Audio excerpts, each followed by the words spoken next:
Islam het eers in die 7de eeu het hy sy wortels begin skiet en om ons meer te vertel oor dit vandag hier by 'n geleentheid, staan ek hier by Professor Johan Bosman. Prof, jou aanbieding wat jy vandag nou gaan aanbied oor Islam, hoekom dink julle dit is belangrik en wat is die nodigheid daarvan? Dit gaan nou in die praatjie duidelik word dat daar's twee werklikhede veral in Suid-Afrika wat 'n mens nie kan voor jou oë toemaak nie. En dis nie ek wat so sê nie. As 'n mens na moslim geleerdes gaan luister, dan kom jy agter aan die een kant ons is op die kontinent van Afrika, so jy moet aan Afrika aandag gee, en aan die ander kant is daar Islam, want Islam is al van die 7de eeu van ons jaartelling is al besig om impak te gee op die kontinent van Afrika. As ons kyk na Islam se beïnvloeding tans in Suid-Afrika. Ons weet dis klein persentasies wat dit is, maar dit is tog asof daar 'n groter invloed is wat hulle het. Hoe werk 'n mens met daai syfers ten opsigte van Suid-Afrika? Ek het nou maar gewerk op die amptelike sensussyfers 1996, 2001 en dan wat ons nou beskikbaar het in 2022. En dan het ek nou maar gaan krap in ouer bronne om agter te kom wat sê ouer navorsing van waar dit vandaan kom. Maar nou weer eens, julle vanaf die AP Kerk se kom ons met sy kringe, wil graag tog die moslim geloof evangeliseer, maar vir die gewone Christen daar buitekant, my waarneming is, hulle is te swak, hulle kan nie met Islam werk nie, met die sterker Islam ou werk nie. Hoe maak julle vanuit hierdie geleedere uit om die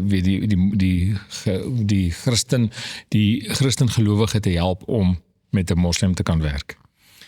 Nou goed, uit die aard van die saak moet ek nou praat vanuit die AP Akademie, en by die AP Akademie het ons dan nou 'n vak wat met sy verskillende modules werk. Dit is missiologie, met ander woorde dit is die sendingwetenskap vakke, en as een van die modules is in godsdienst spesialisasie Islam 'n fokuspunt, en so rus ons die leraars toe, sodat die leraars kan uitgaan en die gemeentes kan gaan toerus. Kan gewone publiek, Jan publiek ook daai kursus kom doen daar by julle? Daar is natuurlik nou, jy skryf in vir graaddoeleindes en vir nie graaddoeleindes. Jy hoef nie die hele graad te doen nie, maar in hierdie geval kan jy vir nie graaddoeleindes kom inskryf, ja.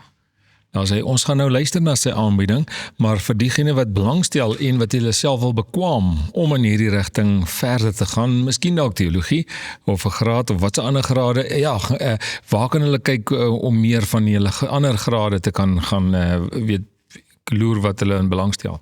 Kyk, ons is natuurlik op die internet, so jy gaan na www.apa.ac.za en dan gaan jy alles daar kry. Goed, of jy tik net in AP Akademie, dan gaan jy ook alles daar kry, ja. Gemaak gerus 'n draai daarso, maar ons gaan dan nou luister na jou aanbieding, Prof. Johan Bosman van die AP Akademie.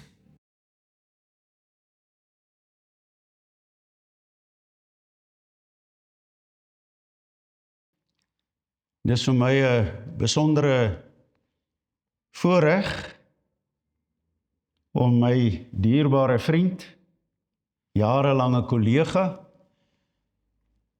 hier te verwelkom en aan die woord te stel.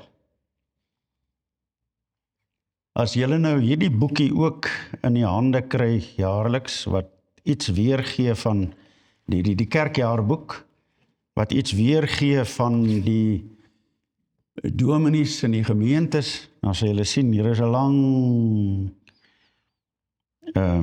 curriculum vitae van Professor Johan Bosman. Hy het na sy studies, is hy beroep na die Vrye Gereformeerde Kerk Pretoria, dit was hier in 1994, en Pretoria Maranatha 1996, en in die tyd het hy 'n kerk geplant. Sy bediening het eintlik met kerkplanting in Mamelodi begin. So dis 'n man wat nie net vanuit boekgeleerdheid oor sending praat nie, maar vanuit ervaring. Ons kan gerus na hom luister. Uiteindelik was hy ook dosent en visieprinsipaal by Mokanyo Theologiese College. En vandaar is hy beroep uiteindelik na die AP Kerk. Eers was hy reisende leraar, toe was hy in Leidenburg. En vanaf Leidenburg het die AP Akademie sy hande op hom gelê en gesê, kom, jou talente en gawes wil ons hier gebruik. En toe moes hulle skuif, en die skuif was toe na Meyerton, waar hy ook vir 'n hele klompie jare hulle predikant was. Professor Johan, baie welkom hier by ons. Baie seën vir vanmôre. En nou moet julle ons net kans gee om al hierdie tegnologie te oorhandig.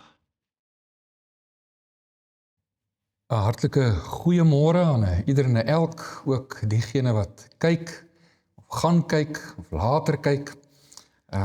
Mag ons tyd saam 'n geseënde geleentheid wees.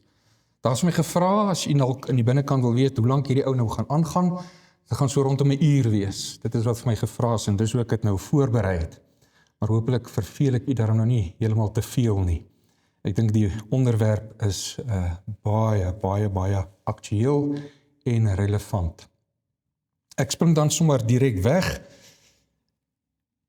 Disinformasie, islamofobie, skynbaar 'n vorm van rasisme, anti-islam propaganda, onverdraagsaamheid teenoor moslems, anti-moslim vooroordeel, moslim haat, demonisering van moslems, islam vyhandigheid.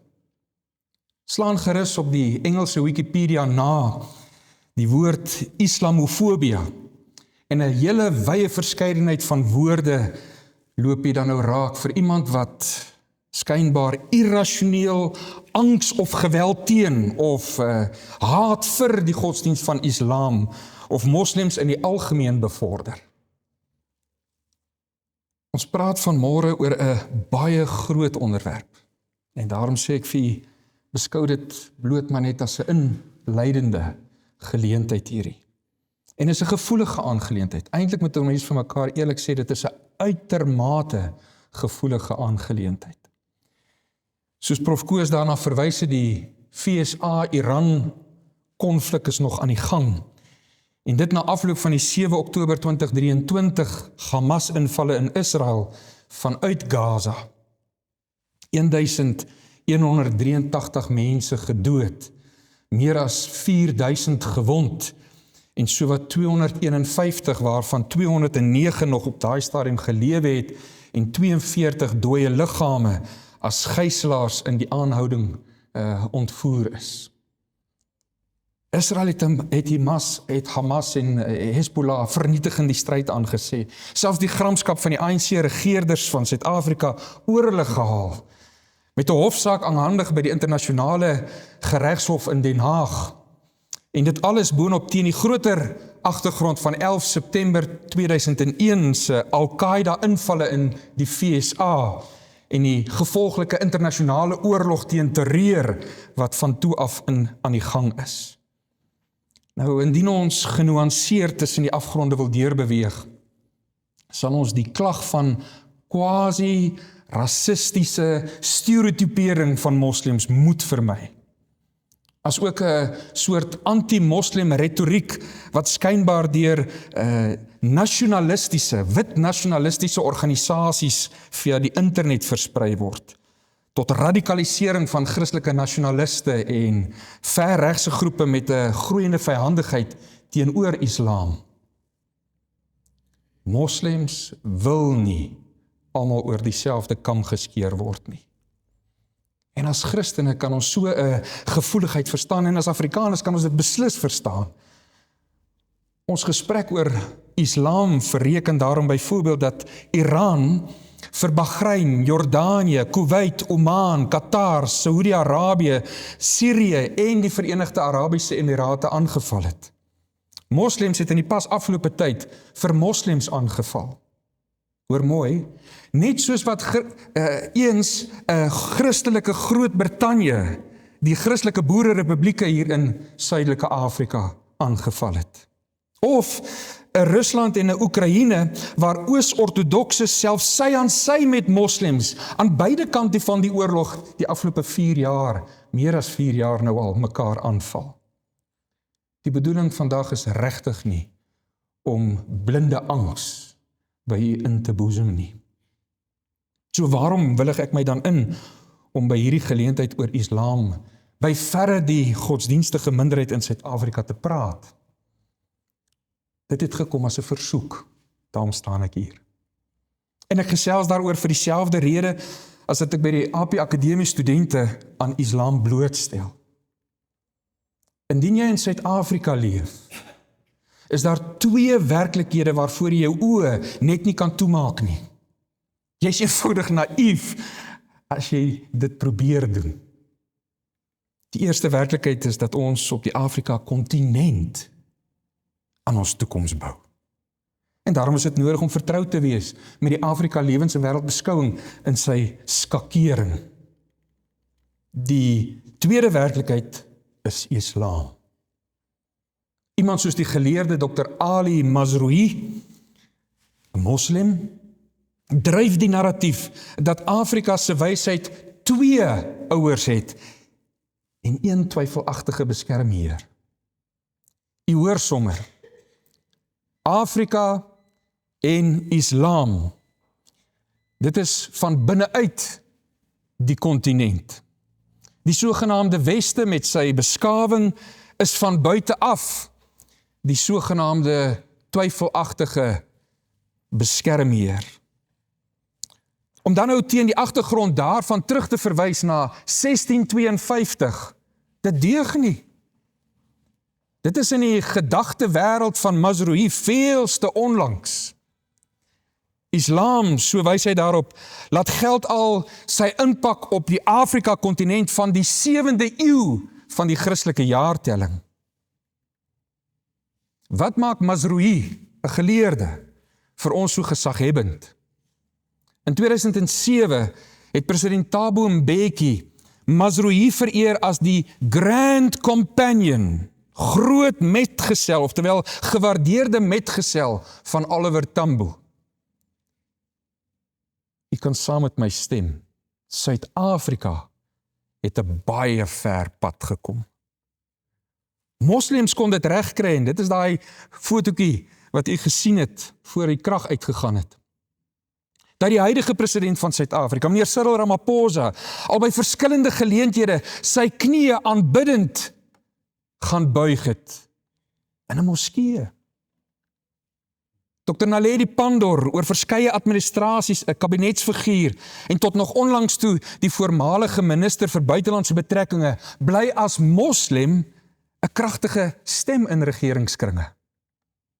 As kanselier van die Nelson Mandela Universiteit en voorsitter van die Nelson Mandela Stichting, oefen sy steeds koersgewende invloed uit in die Suid-Afrikaanse samelewing. Die waarnemende minister van polisie, professor Feroz Kachalia, is moslim.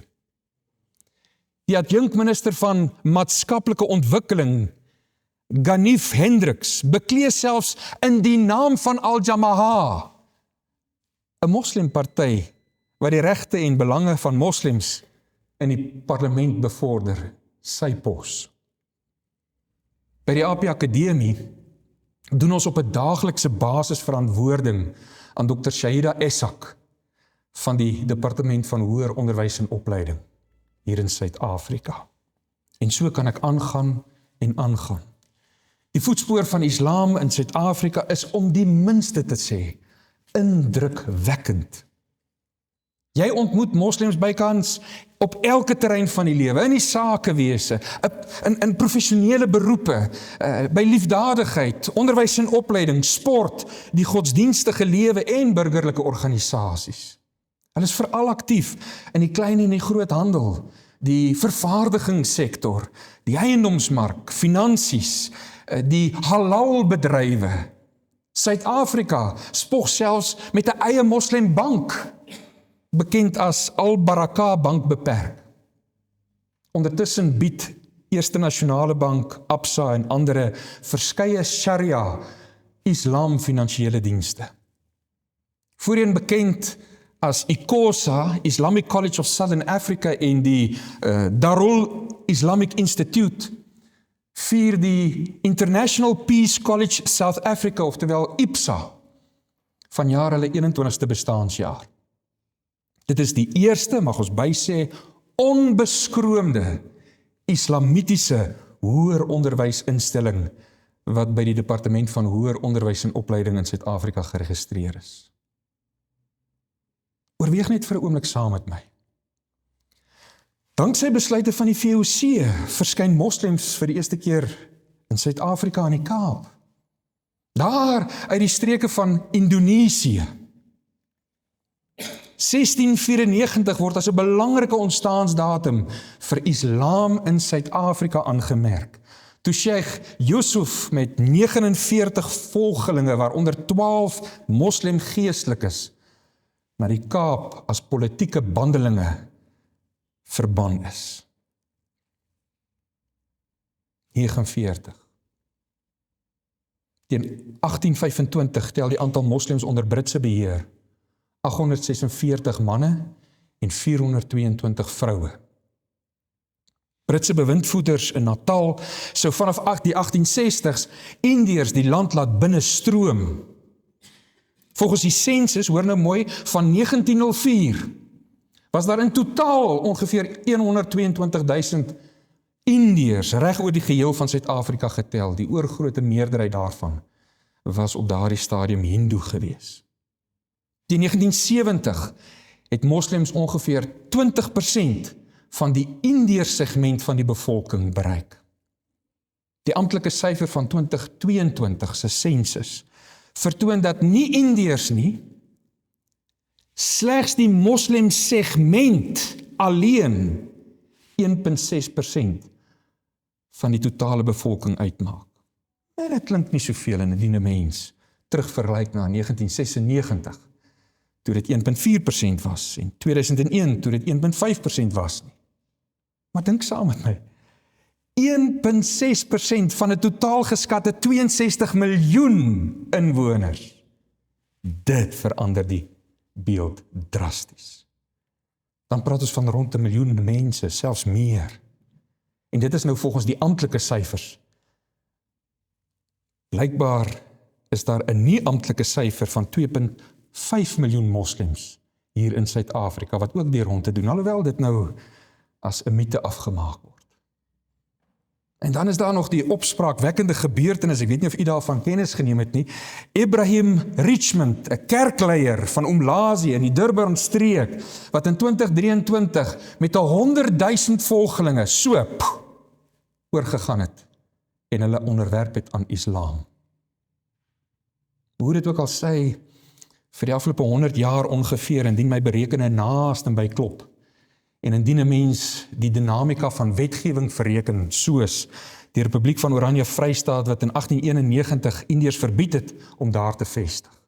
Die immigrasiewet van 1913 wat die invloei van Indiërs in die Unie van Suid-Afrika feitelik tot stilstand gebring het. Die 1946 wet op Asiatiese grondbesit, die 1950 wet op grondgebiede, as ook die 1957 werkreserveringsmaatreëls wat toe ook op Indiërs van toepassing gemaak is. As jy dit alles verreken, dan verdubbel die aantal moslems in Suid-Afrika ongeveer so elke 18 tot 22 jaar.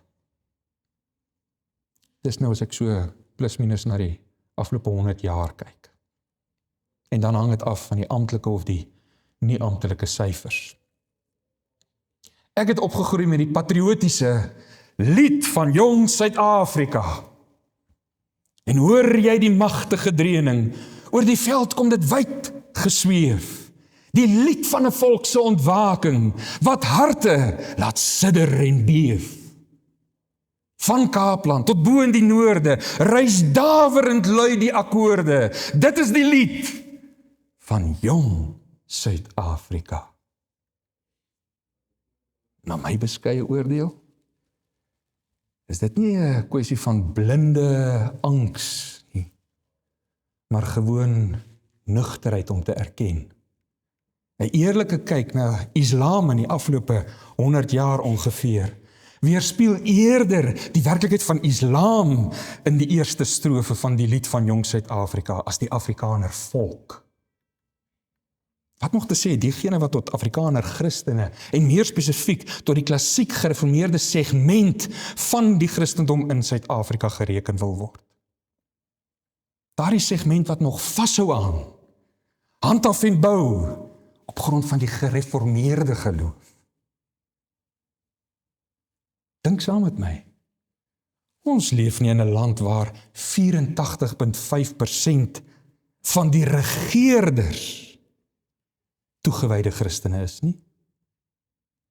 Gegee die sensusgetalle, leef ons nie in 'n land waar die president ons Here Jesus openlik op 'n klassiek Christelike manier as sy verlosser koning bely nie. Afrikaners se totale bevolkingsaantal kyk met 'n steeds dalende neiging in die rigting van 2 miljoen. Terwyl moslems 3 miljoen oor die afsienbare tyd op die oog het. Eerlike oorweging erken dat ons hier met 'n bevolkingssegment te doen het wat spreekwoordelik ver bo hulle gewigklas presteer. As ons die bewoording in die woorde van 'n beste scenario formuleer. Anders gesê, is dit 'n bevolkingssegment met buiteproporsionele invloed en mag in Suid-Afrika. Dit raak die Afrikaner direk. Dit raak ons in die AP Kerk direk. Gaan nou vir u 'n snit laat speel. Ontmoet Sheikh Abu Bakr Adrian Engelbrecht, 'n Afrikaanse islamitiese geestelike, boerling van Namakoland, die Weskusstreek, wat deesdae uit Jemen oor die internet Islam in Afrikaans bekendstel. Luister. Bismillahirrahmanirrahim. Allahumma salli ala Muhammad. Islam klink vir baie mense vreemd of iets ver. Maar die realiteit is baie anders as wat meeste mense dink. Eerstens is dit belangrik om te weet, Allah is nie 'n naam vir 'n ander God nie, maar die Arabiese benaming vir dieselfde God wat Abraham, Moses, Dawid en Jesus aanbid het. Arabiese Christene en Jode gebruik tot vandag nog die woord Allah in hulle Bybele en Toras. So, waar Islam dikwels as iets vreemd voorgestel word, teologies gesproke maak Islam egter 'n baie sterk aanspraak dat dit nie 'n nuwe geloof is nie, maar 'n herbevestiging van dieselfde monoteistiese openbaring wat God deur profete gegee het.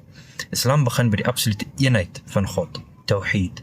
God is een in wese, uniek, ewigdurend en volkome anders as sy skepping. Hy het geen gelyke, geen deelgenote en geen inkarnasies nie. La ilaha illallah, daar is geen God behalwe die een God, die skepper van die hemel en aarde. Hy alleen word aanbid. God het homself bekend gemaak deur openbaring, nie eenmalig nie, maar deurlopend deur die geskiedenis. Adam, Noach, Abraham, Moses, Dawid, Salomo, Jesus word almal erken in die Koran as profete van God. Jesus gebore uit die maagd Maria, as 'n besonderse teken van God se mag en genade. Hierdie lyn van profeetskap eindig by die laaste profeet van God, Mohammed, by die laaste openbaring van God na mensdom ontvang het. Sheikh Adrian se uitsendings oor die internet skok 'n mens, want jy verwag nie van 'n Afrikaner om so iets in Afrikaans te bevorder nie.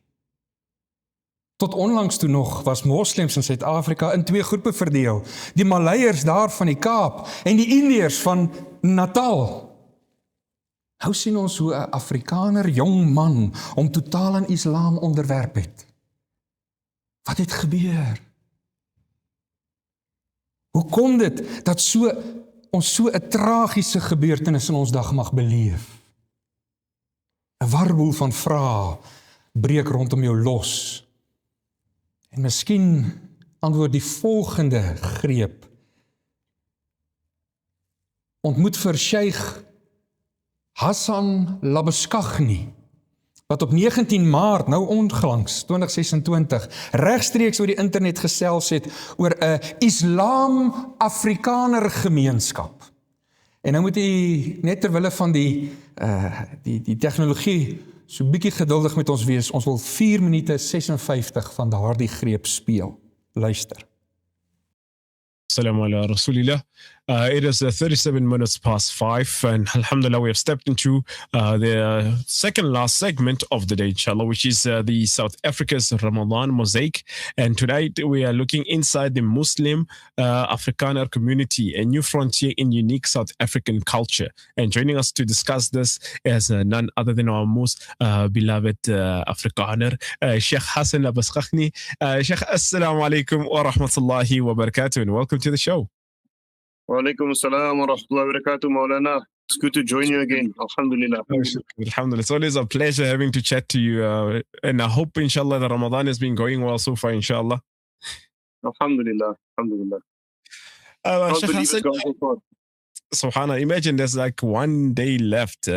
Could be this, could be our last day, could be our second last day, but Allah A'lam, everything comes with khair in it, alhamdulillah.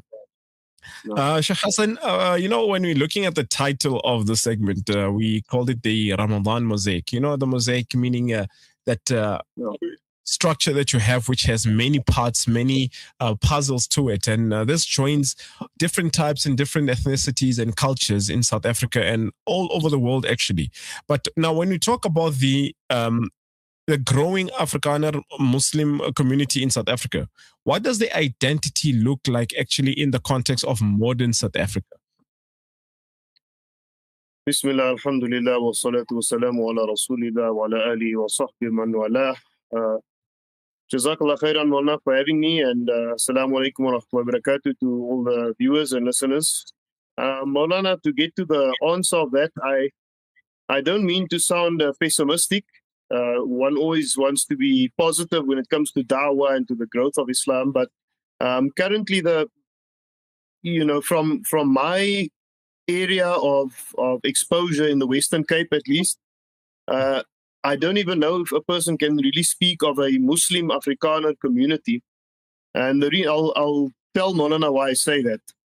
It's because, Muslim Afrikaners or Afrikaner reverts to Islam are so disparate, there's one in a family, maybe in Bredasdorp, and then there's another 2 Muslims, 2 Afrikaners who embrace Islam in Napier, which is 50 kilometers away, and then there's another 3 in Worcester, and there's no real organized community that is consolidated and that gets together on a regular basis. And it's still fairly new to the Afrikaner community, I think. Islam has been in South Africa for, more than 300 years. And the Afrikaner doesn't really have an excuse not to know about Islam, because especially in the Western Cape. But because of apartheid and because of our past and because of how we were kept socially distant from each other, I think Islam was obscured from the Afrikaners' radar for such a long time. And this is why nowadays, you see with the rise of MAGA in America, the Make America Great Again, and Trump and all these people, the Afrikaners just fall for all of the Islamophobic propaganda, because they've never really been exposed to Muslims, even though they've been living alongside Muslims for, hundreds of years. They just fall for any kind of propaganda. So when Afrikaner becomes Muslim, they face a lot of difficulties. And I think for that reason also, a lot of Afrikaners who are interested in Islam might be hesitant to actually take the final step and actually embrace Islam and go for it.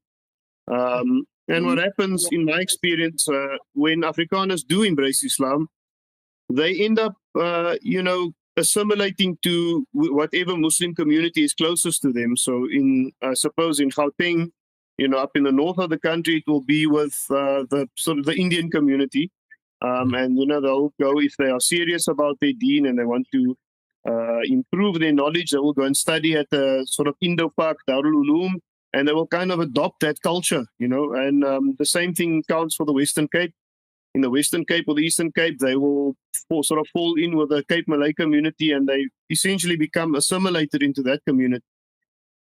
So Afrikaner Muslims, I think there are individuals who are very strong, very knowledgeable, who are very admirable, and who have gone to great lengths in studying Islam and in showing a good example to us, but we are not really connected as one community with its own identity yet. Daar sê. Daai laaste sinnetjie was die belangrike sinnetjie vir my om met u te kan deel ook teen die agtergrond van die geheel. So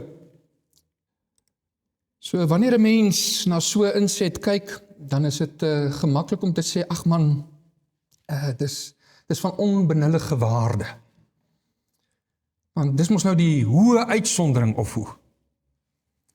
Maar as jy so bietjie op jou laat inwerk, waar Islam in Suid-Afrika vandaan kom, dan is so 'n gedagtegang uitermate naïef. Om onder die Afrikaner as 'n gemeenskap gevestig te raak, dis maar net die nuutste prestasie, die mylpaal vir Islam. Dis druppels wat saam 'n stroom vorm. Dis strome wat op die duur 'n rivier laat vloei. Not really connected as one community with its own identity yet. Hoor mooi daai yet. Dis op hierdie stadium nog net nie daar nie. Wat is die implikasie? Gee tyd, hou dop. Hoewel moeilik, dit is aan die kom. En dan hoor jy hom ook in hierdie greep praat van dat 'n mens graag altyd positief wil wees oor die Dawa-beweging. En dit is ook iets om deeglik kennis te neem. 'n Moslem-Afrikaner gemeenskap vorm deel van die groter Dawa-agenda. Dawa beteken letterlik iets soos om uit te nooi, om te ontbied, of om 'n dagvaardiging uit te reik. Daar word wêreldwyd 'n grootse poging aangewend om Islam bekend te stel. Om die aanbidding van Allah te begryp en te verstaan. En uiteindelik is die bedoeling van Dawa om Islam te erken as die ware en finale godsdiens. Die Afrikaanse vertaling van die Koran, hoofstuk 16 vers 125 leer, roep, jy sou dit ook kon vertaal as, nooi uit, ontbied, tot die weg van u Heer, met wysheid en goeie raad, en argumenteer met hulle op 'n gepaste wyse. Voorwaar, u Heer weet goed wie van sy weg afgedwaal het, en hy weet ook wie reg gelei is. Hoofstuk 34 vers 28 sê byvoorbeeld ook nog, en ons het u nie anders uitgestuur nie, behalwe as 'n draer van blye tyding, en as 'n waarskuwer vir die hele mensdom, maar die meeste mense weet dit nie. Dit is van die inspirerende gedeeltes wat die Dawa-beweging energie gee. Sheikh Labashkagni, as jy mooi geluister het, praat ook van terugkering, reversion, eerder as bekering, conversion. Aangesien moslems glo dat elke mens by geboorte as 'n moslim geskape word, om dan daarna te dwaal deur ander godsdienste na te volg. Daar is 'n doelbewuste, positiewe uitreik deur Islam wat in ons tyd besig is om plaas te vind. Laat ons dit asseblief tog raak sien. In ons land is dit veral die humanitêre organisasie Gift of the Givers van Dr. Imtiaz Sooliman wat die harte wen. Dit is waar die impak van Islam op Suid-Afrika die AP Kerk direk raak. Nou weens die tyd kan ek die videogreep ongelukkig nie vir u speel nie, maar asseblief gaan luister mooi daarna, tik daar by YouTube in Gift of the Givers, Drought Relief in Sutherland on ENCA 13 Julie 2018. U sal daar die mooi kant van Dawa uit die mond van Dr. Sooliman mag verneem. En nadat jy dit gekyk het, borrel dit natuurlik van vrae in 'n mens se gemoed. Hoekom skenk die hoofstroom media aan hierdie hulp soveel kollig? Waar was die Suid-Afrikaanse regering hoe langer hoe meer in hierdie saak? Vorm dit dalk deel van die ekonomiese herverdeling om te sien hoe plase vanweer rampgetuisterde of in rampgetuisterde gebiede ten gronde gaan? Onderliggend is daar ook nog vrae soos, maar waar was toe die bykans 85% Christene? Waar ons Christelike besigheidsmense en hulporganisasies, waar die Afrikaanse kerke? En nou raak die vraag net meer indringend. Wanneer jy besef dat lidmate van die AP Kerk ten tye van die uitsending vir Dr. Suliman gehelp het, met organisering en ondersteuning daar in Sutherland. Daaroor is niks gesê nie. Gaan kyk maar. En na binne rig dit natuurlik vir ons fokus op die belangrikheid van 'n plaaslike kerk wat in oorleg met 'n verband van kerke saamleef.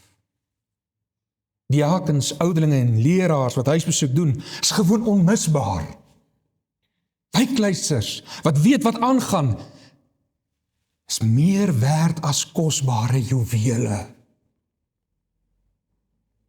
Aan die studente by die AP Akademie mag ek verduidelik dat gemeentebou begin by die nagmaalstafel, die verbondsmaaltyd van ons Here Jesus Christus, ons verlosser koning. Dis mos 'n tafel van volle liefdesgemeenskap. Het gaan oor sy persoon en werk, die viering van die Here Jesus wat homself volledig kom gee het in ons plek, sodat ons nooit deur God verlaat sou wees nie. Dit gaan ook oor die Heilige Gees wat hy in en deur ons vir mekaar en vir ons naaste laat doen. Ons onderlinge liefdesgemeenskap word mos troosvol deur die Heilige Gees gewerk. En dit op grond van wat die Here Jesus aan die kruis van Golgotha gedoen het, op grond van sy sterwe en opstanding. Geliefdes, 'n diaken op huisbesoek kom nie geld haal nie, maar liefde betoon. Kom hoor waarmee ons kan help. 'n ouderling op huisbesoek versterk ons geloofsoortuigings, sodat ons leer en ons lewe ooreen mag stem met God se woord. Die leraar doen slegs huisbesoek ter wille van die herderlike verkondiging, want die verkondiging is sy hooftaak. Hy is nie 'n betaalde huisbesoeker nie. En ja, ons werk met mense se name in die Christelike gemeente. En daarom is dit nie 'n bemarkingsaksie wat deur die hoofstroom media as nuuswaardig geag word nie. Dominee Leon Du Plessis van AP Kerk Transmagalies was in 2018 nog student by die AP Akademie, toe hy sy gemeente prakties in daardie omstreke van Sutherland moes gaan doen het, wat die owerhede graag wil noem werkgeïntegreerde leer. Aan die hart gegryp oor die toestande wat hy in Sutherland en die omstreke teëgekom het hy alarm gemaak, is hulp van reg oor die land in beweging gebring, en dit is nie aan die groot klok gehang nie, maar die bewyse is onomstootlik. So pas weer, hierdie afgelope week, is daar hulp uitgestuur, al begin dit beter lyk in daardie geweste van ons land. Groot asseblief, ondersteun vir AP Kerk Transmagalies. Daar is dus Christelike hulp wat uitgaan, en nog steeds uitgaan. In elk geval vanaf ons eie kerkverband. Waarmee mense nie rekening hou nie, is die noodwendige nagevolge van die Dawa-beweging. Die YouTube-kanaal Christian View Network het 'n aantal uitsprake van Dr. Suliman versamel. Dis waaroor die volgende greep gaan. Kyk en luister aandagtig, want dit is ook die moslim gesig van Dawa wat met ons praat. Luister. I don't follow international law or human law. I follow Quranic law. I'm a Muslim. I don't need any permission from anybody in the world to tell me what to do. I break the laws all the time. Breaking the laws is the laws of the West people or governments, and that's not Islamic law. I follow Islamic law, and Islamic law overrides any other law. You. The Quran is very clear. Strike terror into the hearts of your enemies and Allah's enemies. Don't waste your time praying Salah here and fast and go for Umrah if you're afraid. Then your faith has not transferred into action. Don't be afraid. One of those lawyers asked me, what did we achieve by going to the ICJ? I said, what kind of a dumb question is that? What did you achieve? You made 60 other countries not be afraid anymore. And they took Israel to the ICJ. It's not what we achieve, what victory is given, or what rule is passed. What's important is to tell the Zionists, we are not afraid of you. That the hand of Allah is over them.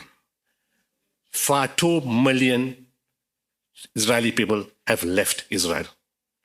46,000 businesses have closed. 60,000 businesses are on the way to closure.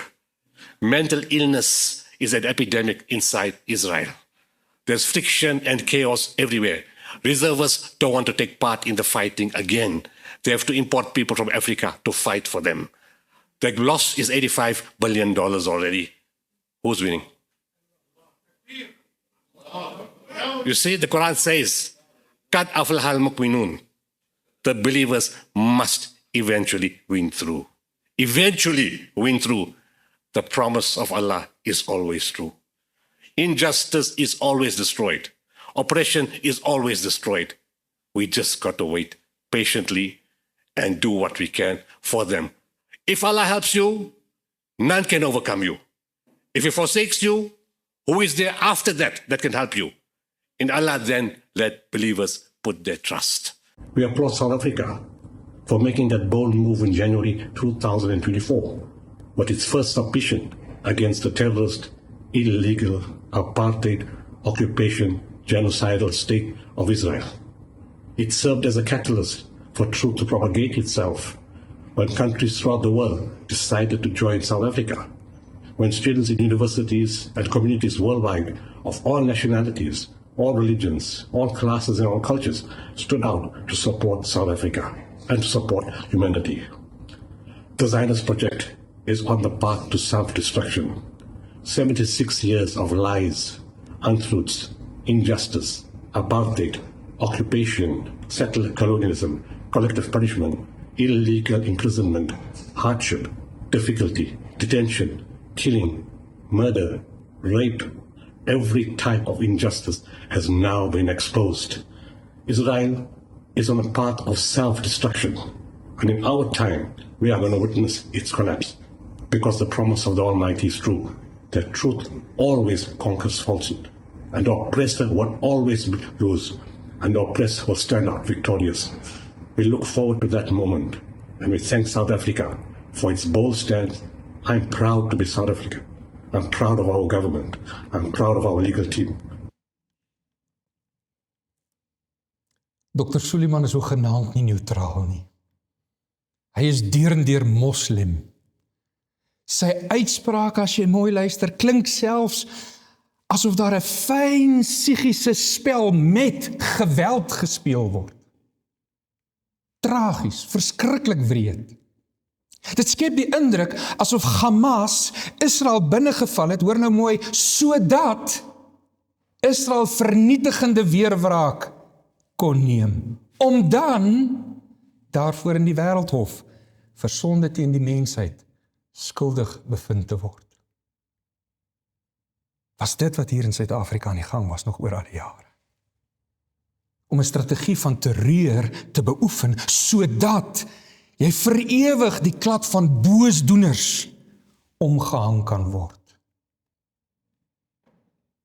Kom dit nou eers eerlik op die tafel.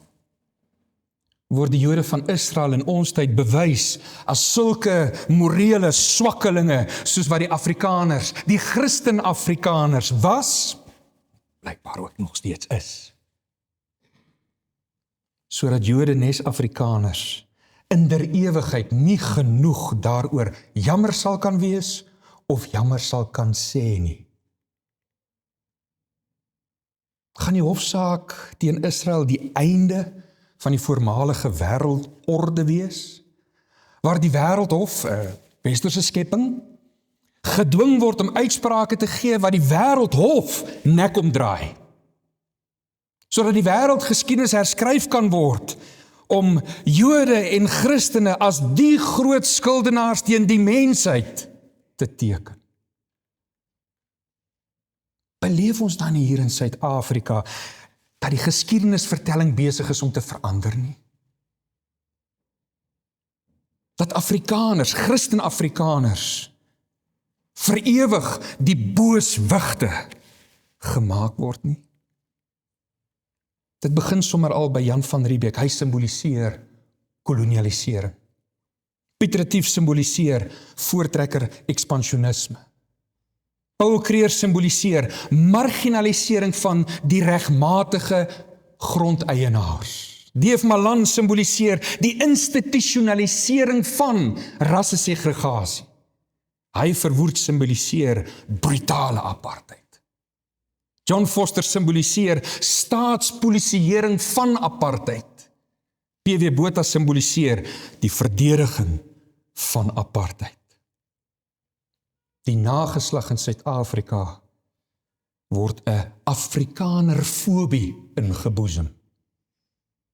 Daar is nie meer plek in hierdie land vir die reg op selfbeskikking nie.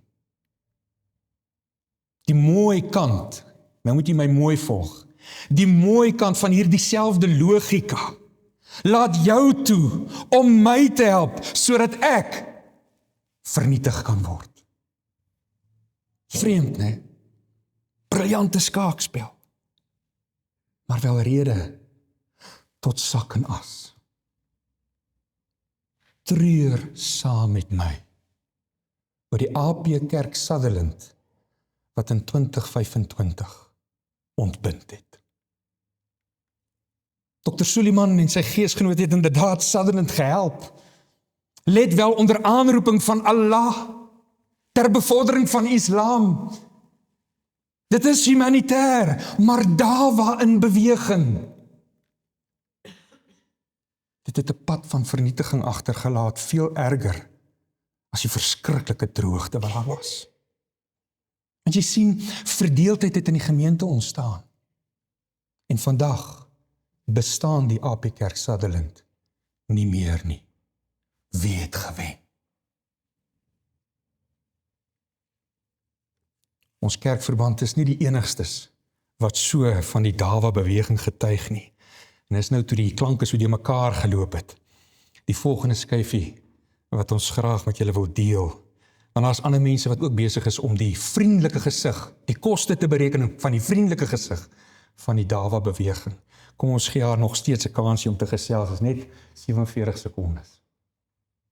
Guys, this is to say to gift of the givers. You guys are coming in our area and you are sowing division. To say you only gonna give food to the Muslim people. You be like this, can you see that is pulling out cameras on us because they're gonna come from a far land, okay, to disrespect us. Ons het ook arme mense. My mother does feeding, and when my mother does feeding, sy pikkie uit as 'n Muslim, van as Muslims are. Many of these people standing here, not even Islam, they don't even belong to the religion, but they need to see how they sow in order to get food. That's mense is so wat kerk hoor, maar hulle moet hulle siele verkoop net om kos te kry. Maar op die einde van die dag weet hulle behoort aan die kerk. We are not going to stand for that. Ons is moeg. Ons het begin by die gevoeligheid van ons onderwerp. Toe het ons maar net geraak aan die indrukwekkende voetspoor van Islam in Suid-Afrika.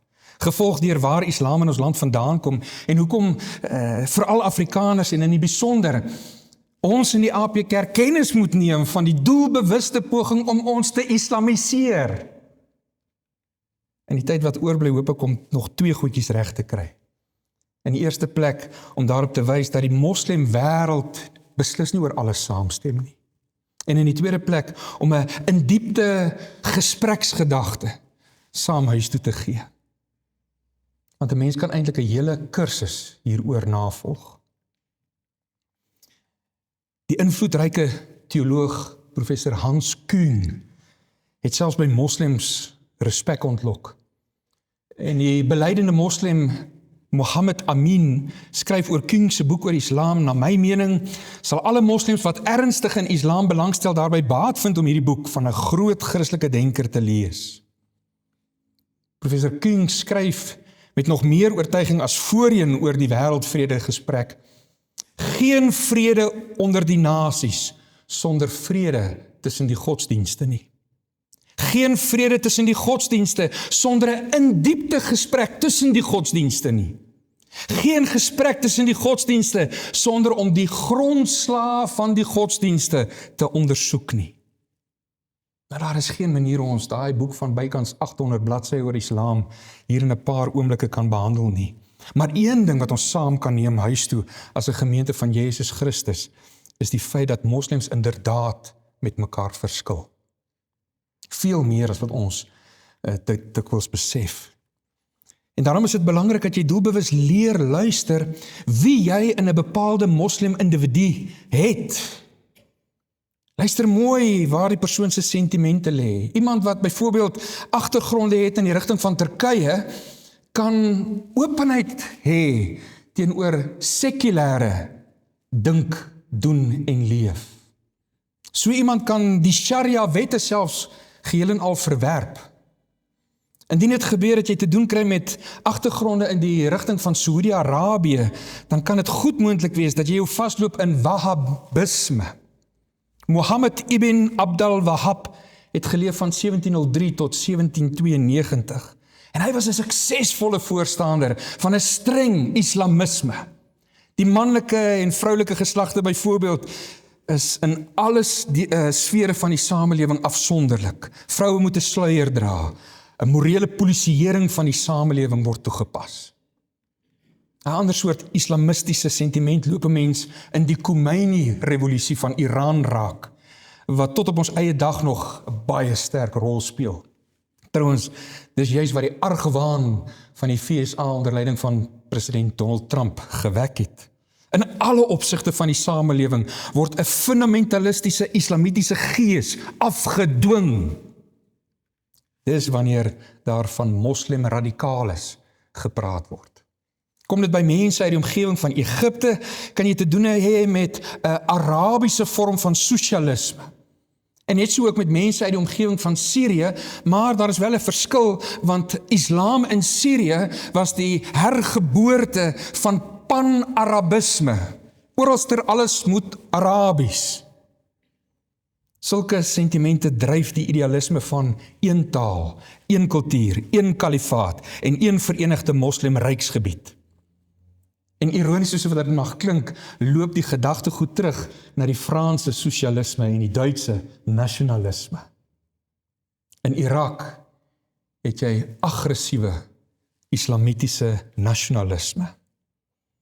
Wanneer jy met moslems bevriend raak, is dit nodig om agter te kom hoe toegewyd hierdie persoon is en watter soort islam hierdie persoon koester.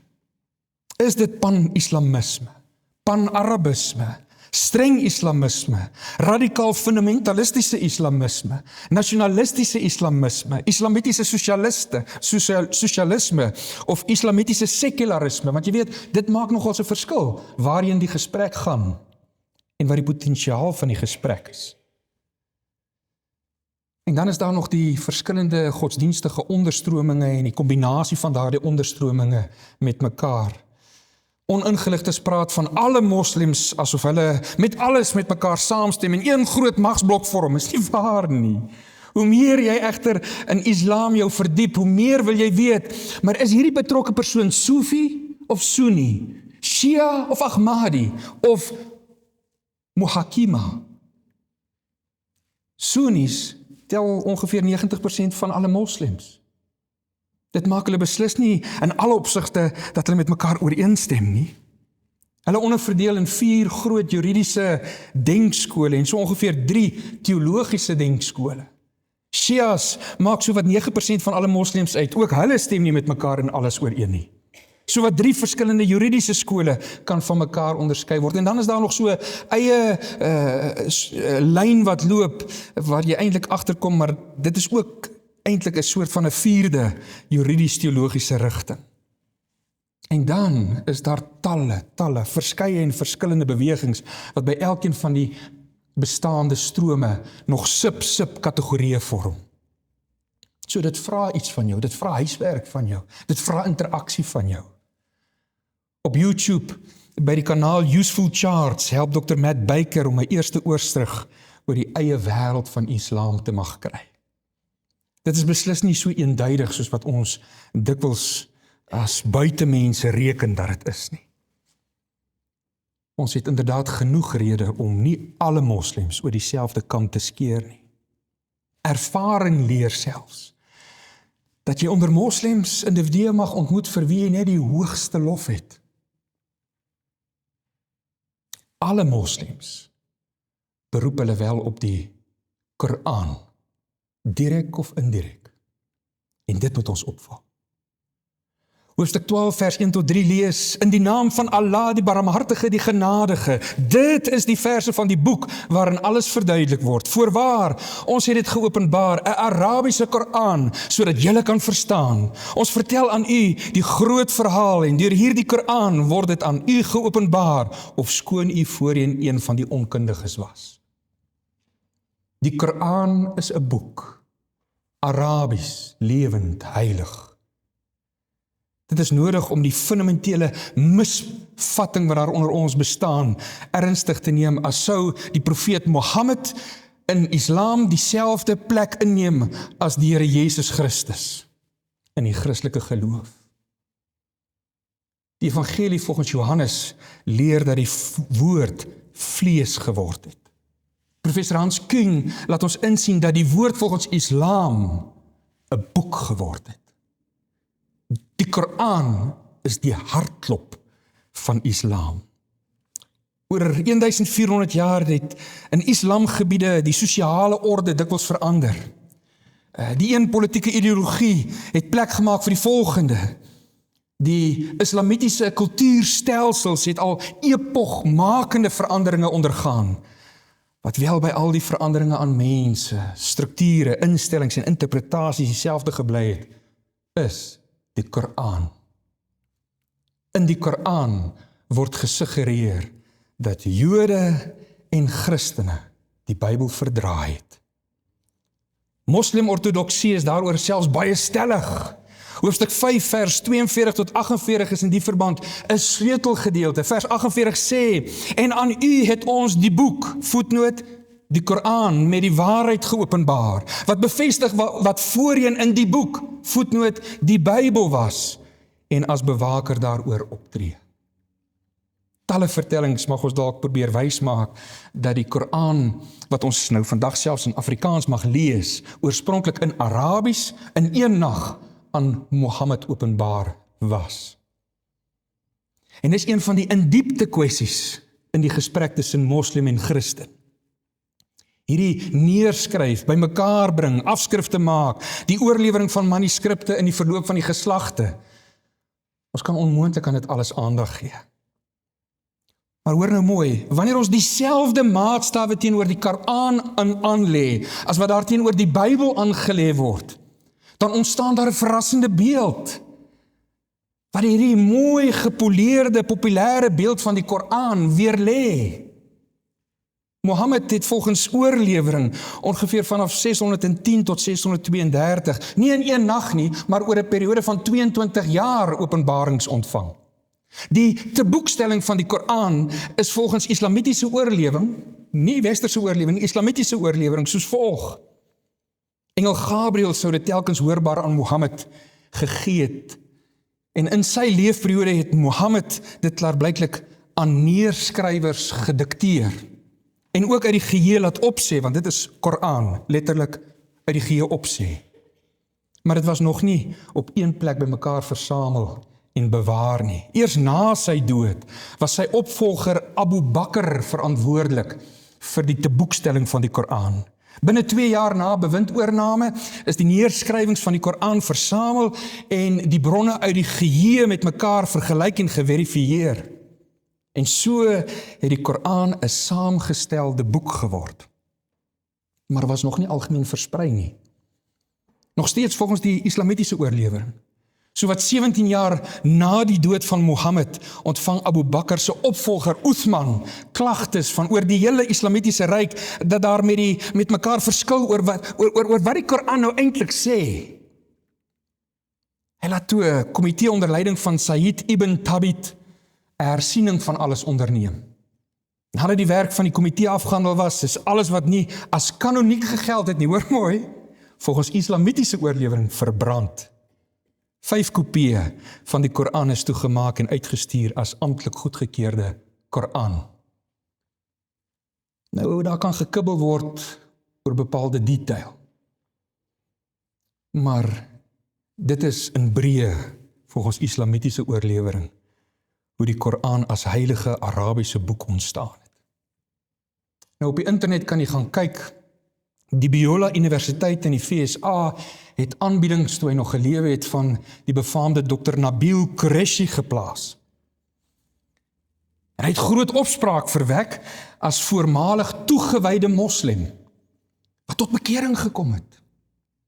En met ons eerlik begin gesels het oor die ontstaansgeskiedenis van die Koran. En uit die historiese bronne kom skets hy by daai grepe nog 'n veel meer ingewikkelde beeld van die Koran as oorgelewerde boek. Nou kan jy vir my vra, nou waarom is dit vir ons belangrik? Want ergens loop ons rond met die idee, as jy met die Koran te doen het, is alles honkie-dorie uitgesorteer. Dit is nie waar nie. Die Koran, vanaf sy ontstaan geskiedenis, is nie so onproblematies soos wat ons dikwels dink nie. Prof Koos kan met julle verder daaroor gesels, maar wanneer jy die Aleppo-kodeks en die Codex Leningradensis van die Hebreëse Ou Testament vergelyk met die dooie seerolle, die Samaritaanse kanon van die van die Joodse of die Samaritaanse kanon, en jy kan dit nog verder vergelyk met die ou Joodse Targumim, die Griekse en die Latynse vertalings, en jy gaan nog verder en jy sien die vroeë vertalings in Kopties, Ethiopies en Armeens, dan kom jy agter, maar ons het dan maar groot gemoedsrus oor die hoë mate van akkuraatheid wat ons lees as ons die Ou Testament met mekaar saam lees.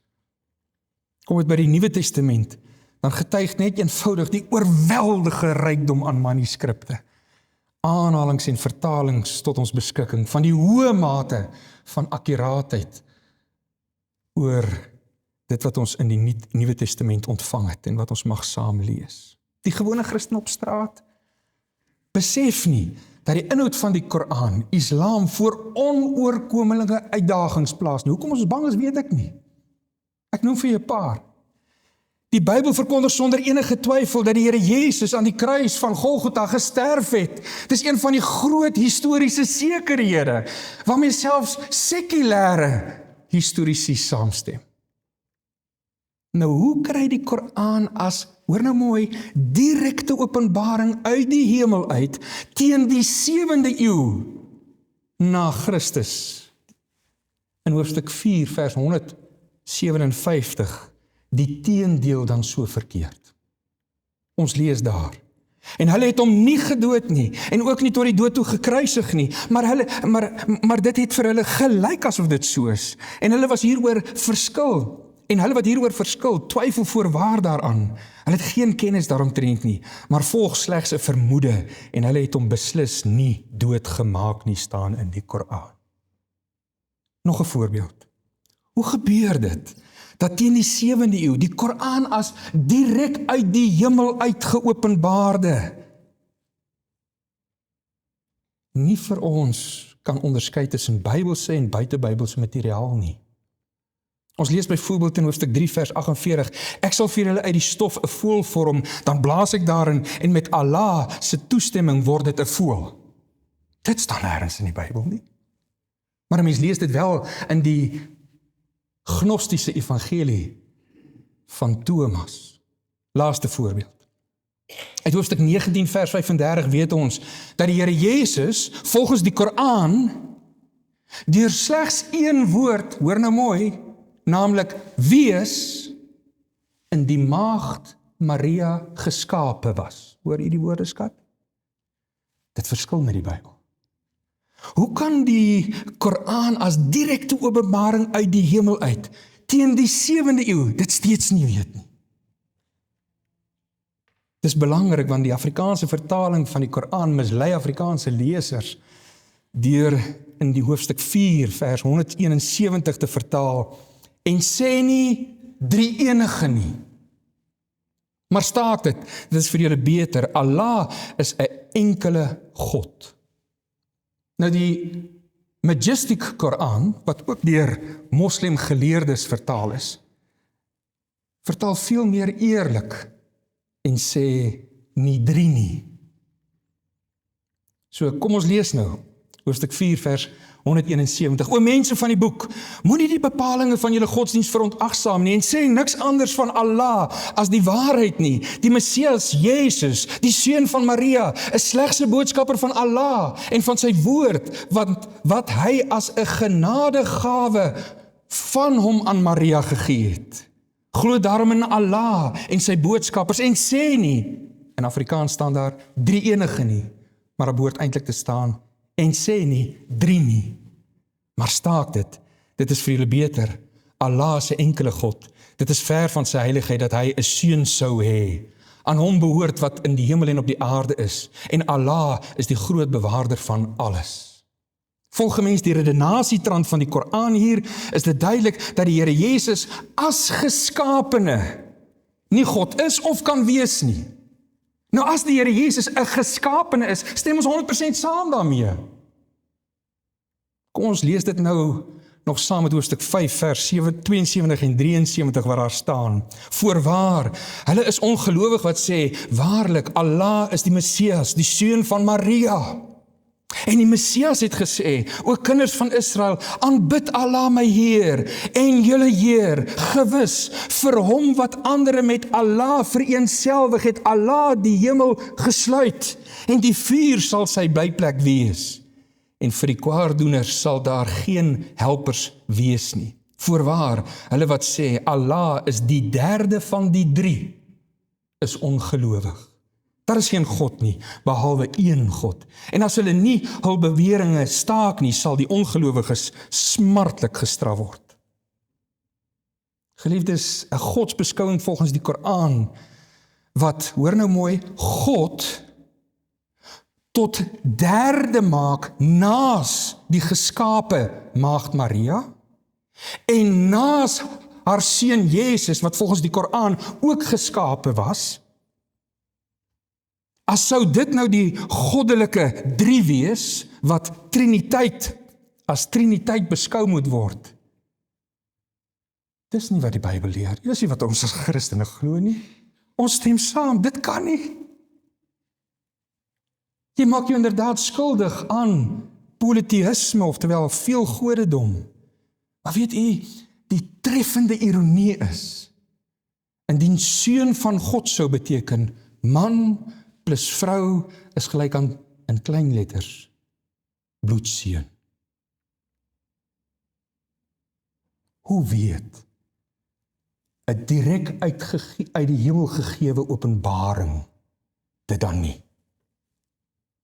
Dr. James White doen in sy boek What Every Christian Should Know About the Quran. Ek sou voorstel dat julle dit hier regtig waar met mekaar saam deurwerk en grondig jouself daarvan kennis neem.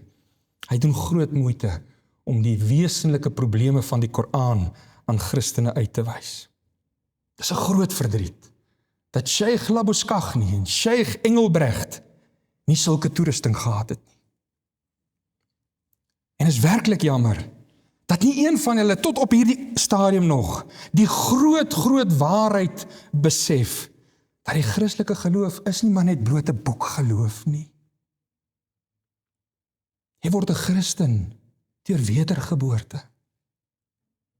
So sê die Here Jesus aan Nikodemus, deur die werking van die Heilige Gees in die hart en kern van jou wese. Dus, nie van buite af nie, maar van binne-uit is jy Christen. Nie deur dwang, manipulasie en misleiding nie, maar bo-natuurlik. Die kerk algemeen het haar koning in die hemel, God se Gees in die hart, en wel die Bybel betroubaar in die hand.